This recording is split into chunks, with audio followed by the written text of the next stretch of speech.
It is now Lima Time, a program designed to promote the transformation of the agricultural sector for improved income, food and nutrition security, brought to you by the National Agricultural Information Services, NAIS. Stay abreast with the latest appropriate technologies and policies to increase your production and productivity in crop, nutrition, livestock and fisheries. Lima, moving the agriculture sector forward.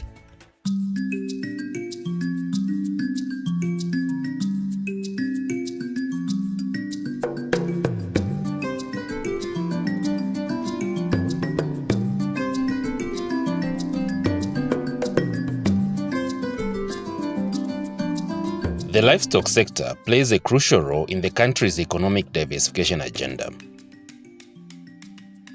Livestock significantly improves rural livelihoods, enhances food and nutrition security, and contributes to national revenue.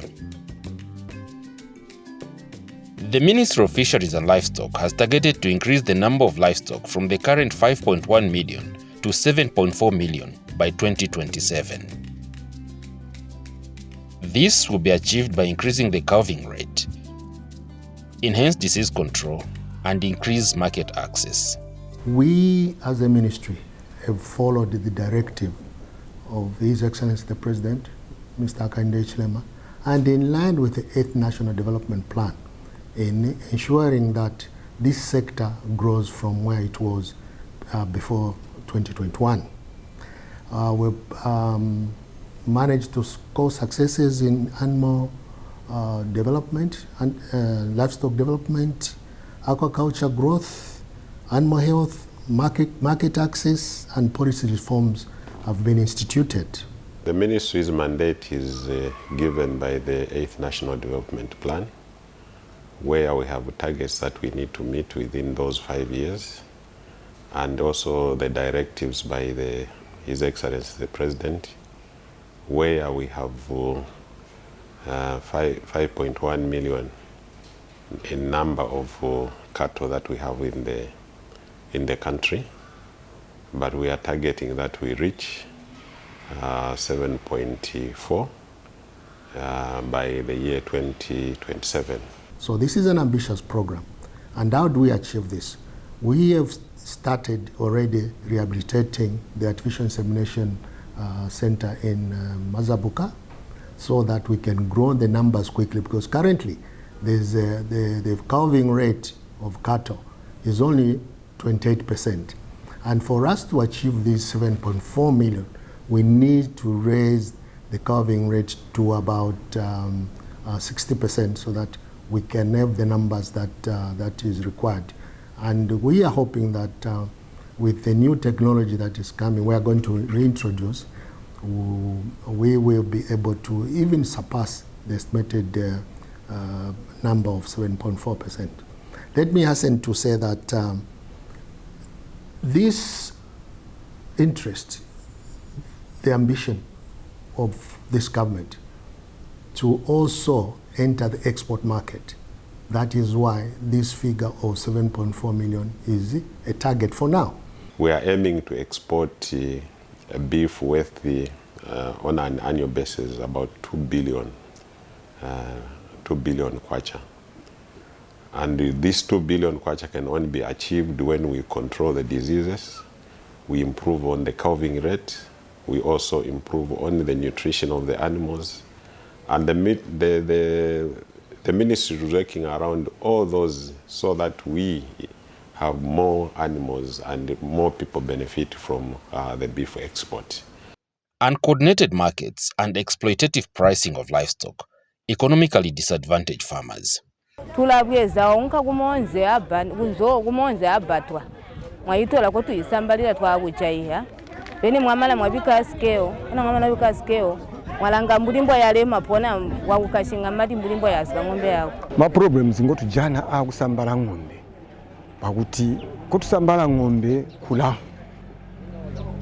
so ni problem uzwako tukala kutsigira koko kubusena wasambalira ng'ombe kula chakutangwa ne pona tu imulo ngoba tusambalira abantu tawuli mubo tawuli abotu. First of all is that the price is not correct. I was giving an example because the farmer has no control on his price. Someone wants to sell his animal at 10,000. The buyer will just say, I will buy it at 4K. And then at times these farmers will be told, your animal is sick. I can only buy at 3,000. Because the farmer has no means to defend that this animal is sick. So this was the problem. So the pricing of these animals, it does not favor farmers. So farmers are making losses, that's the first thing. And then the buyers, they make more money than the person who's keeping. So because it's very, very sad, you find this a family looked after these animals for 7 years, and then only to someone to buy it at 5,000 and sells at 20,000. So it means so that's why these approaches will try to help the farmer. I was just saying that if we develop a model which is called access and benefit sharing, what happens now that when they put up the farmers, they put animals together, they put them in a feedlot, then they slaughter. Either now there are two things. So from the meat board, with that form with the legal framework, then underneath there will be market centers, why we are doing that. So these also should be given access to sell direct to export the beef. Southern Province has 40% of the total cattle population in Zambia. And if you come here and you want to buy cattle, it's supposed to be easy, but it's not easy for you to just walk in Southern Province and buy cattle because we don't have established market centers. So to be able to, for farmers to sell and to realize a gain from their investment in livestock, we need to have a structured market centers, or rather marketing entities that will be able to give the farmers a platform to share to sell their animals.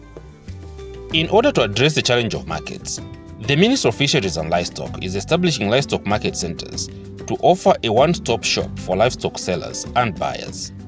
The aim of livestock market centers is to have a well-structured private-driven platform for livestock trading, facilitate partnerships and linkages among key stakeholders in the livestock value chain, and ensure transparency and accountability in livestock markets.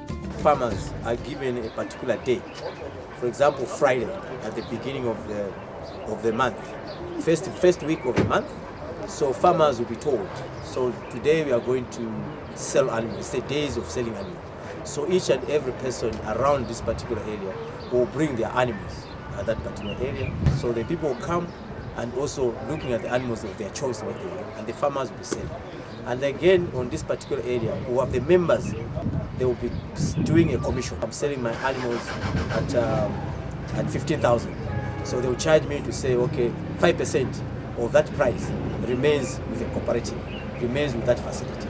So if I sell my animals at 15,000, so it means 5% of that cost remains with that facility. So that's the money that the facility now will be investing in that particular business to pay for the workers, to pump for the water, electricity, and etc. And then there's two benefits. And then also the buyer, in that particular time, the buyer also can also pay the center. So there will be two ways, the seller and the buyer, because the buyer has got to put, for him to find that animal is because of the center. So also the buyer can get, so the center is having 10%, 5% from the seller and 5% from the buyer. So you put that money together to make sure that they improve that. And then these centers, they are supposed to have well designated, as I said, it's very paramount that these centers, they have a title.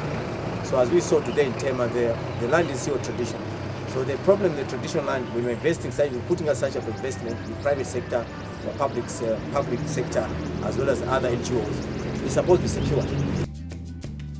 The livestock market centers are meant to service both small-scale and commercial livestock farmers by bringing buyers in their locality, thus easing trade of livestock.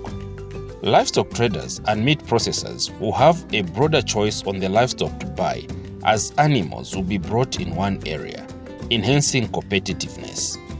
Furthermore, service providers will centrally link with farmers seeking various services.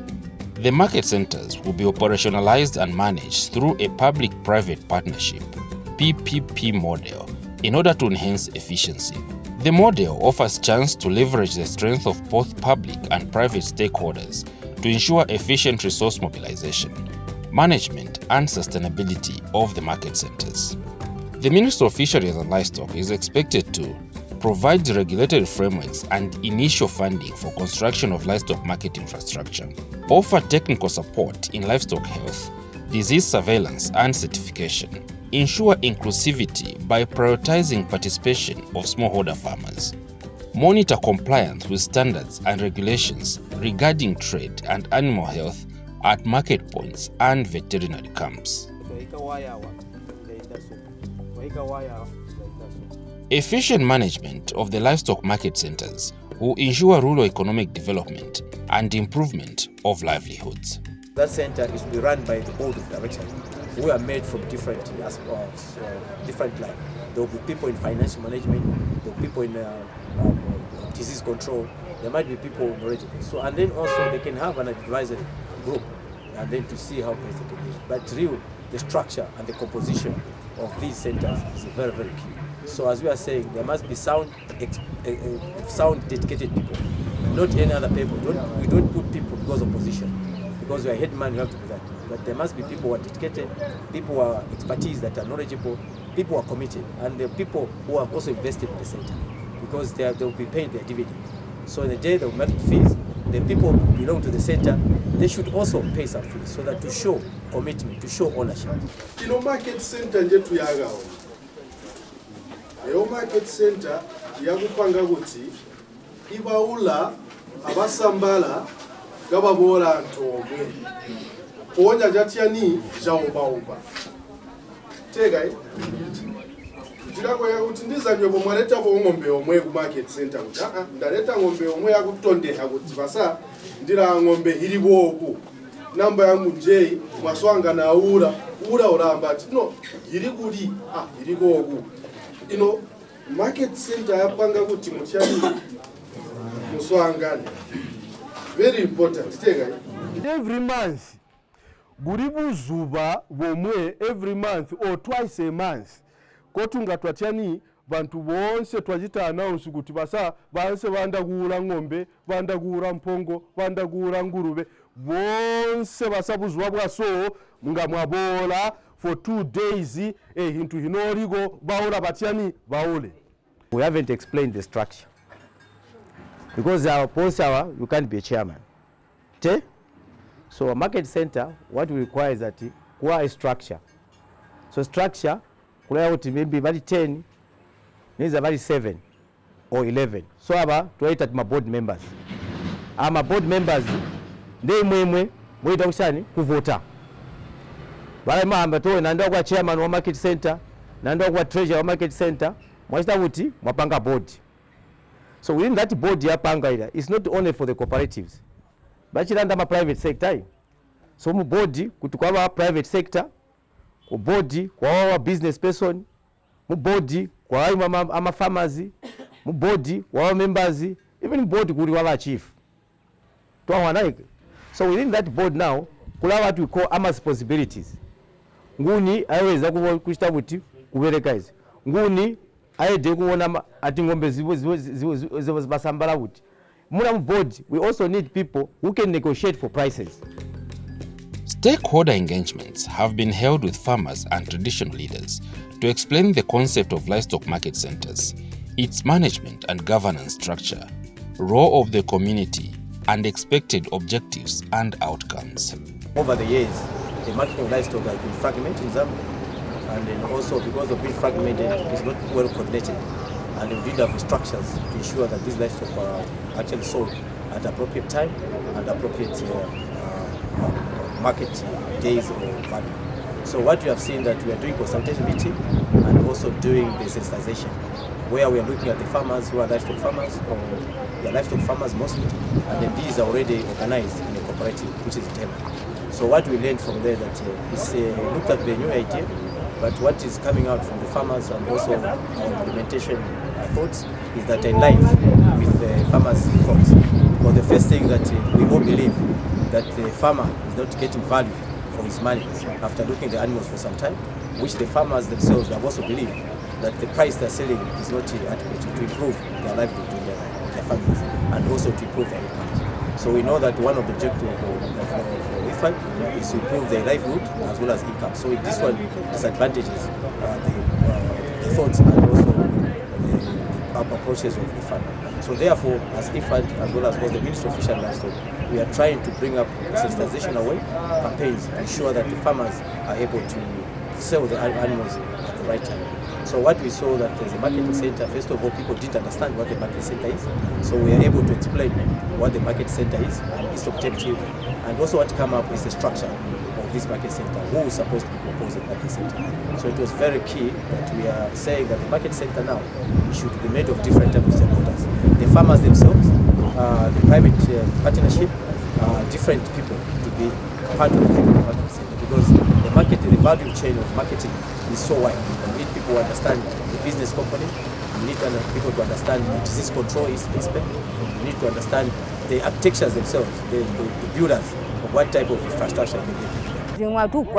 muona mugenda mutupangira musanga nomwatupangira ono akutuambira madivise akuti noijira kwa kuti kusika kusala kusena skebo kuno kochinga chapera kube market munsi tuleke kutahika mulimbo tutola kumonzi tobene katulipingira niza pa aho mwino lalipingira osika watyani wajaya ng'ombe yako wachoka waja kuba kwinda kutantha kukweza amalifuti kutola kutaona tari kutulemeneza kuti katwenda musinzo so musinzo bulakwimba olo wayanda kusambala ka ng'ombe komwe weonka ukasambala mujindi chiboto ayi mujindi chili kaboto choja bajuba uba echo bona mulo kuti mulo mbuli bali kutupambirira abantu mulo kuti wabambubo ngaja tukomani yakapati mulo.